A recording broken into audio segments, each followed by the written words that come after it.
السلام علیکم دوستوں، حدیث نبوی صلی اللہ علیہ وسلم حضرت صلی اللہ علیہ وسلم پر وحی کا ابتدا دور اچھے سچے پاکیزہ خوابوں سے شروع ہوا۔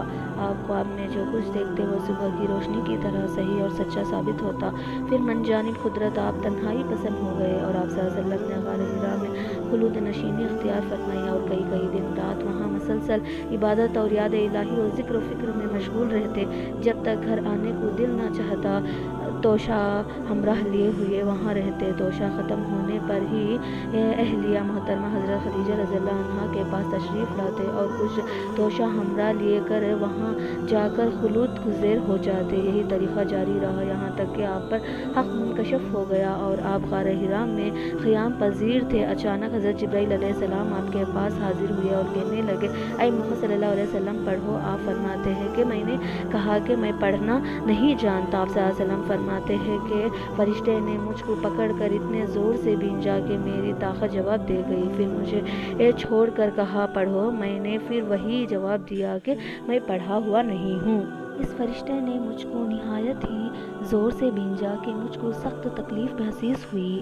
پھر اس نے کہا کہ پڑھ۔ میں نے کہا کہ میں پڑھا ہوا نہیں ہوں۔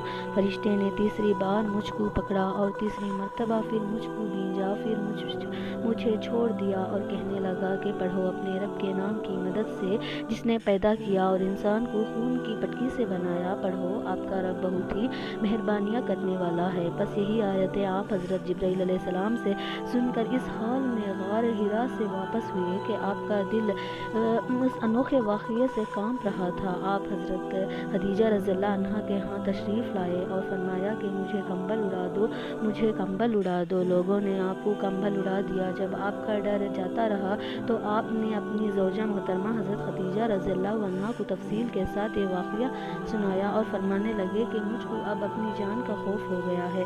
آپ کی اہلیہ محترمہ خدیجہ رضی اللہ عنہا نے آپ کی ڈھارس باندھ دی اور کہا کہ آپ کا خیال صحیح نہیں ہے، خدا کی قسم آپ کو اللہ کبھی رسوا نہیں کرے گا۔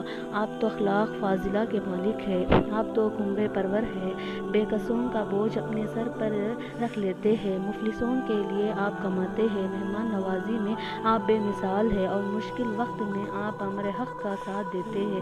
ایسے اوصاف حسنہ والا انسان یوں بے وقت ذلت و خواری کی موت نہیں پا سکتا۔ مزید تسلی کے لیے حضرت خدیجہ رضی اللہ عنہا آپ صلی اللہ علیہ وسلم کو ورقہ بن نوفل کے پاس لے گئیں جو ان کے چچا زاد بھائی تھے اور زمانے جاہلیت میں نصرانی مذہب اختیار کر چکے تھے اور عبرانی زبان کے کاتب تھے۔ چنانچہ انجیل کو بھی حسب منشائے خداوندی عبرانی زبان میں لکھا کرتے تھے۔ انجیل سریانی زبان میں نازل ہوئی تھی، پھر اس کا ترجمہ عبرانی زبان میں ہوا۔ ورقہ اسی کو لکھتے تھے۔ وہ بہت بوڑھے ہو گئے تھے، یہاں تک کہ ان کی بینائی بھی رخصت ہو چکی تھی۔ حضرت خدیجہ رضی اللہ عنہا نے ان کے سامنے آپ کے حالات بیان کیے اور کہا کہ اے چچا زاد بھائی، اپنے بھتیجے محمد صلی اللہ علیہ وسلم کی زبانی ذرا ان کے کیفیت سن لیجئے۔ وہ بولے کہ بھتیجے، آپ کو جو کچھ دکھا ہے اس کی تفصیل سناؤ۔ چنانچہ آپ صلی اللہ علیہ وسلم نے از اول تاخیر پورا واقعہ سنایا، جسے سن کر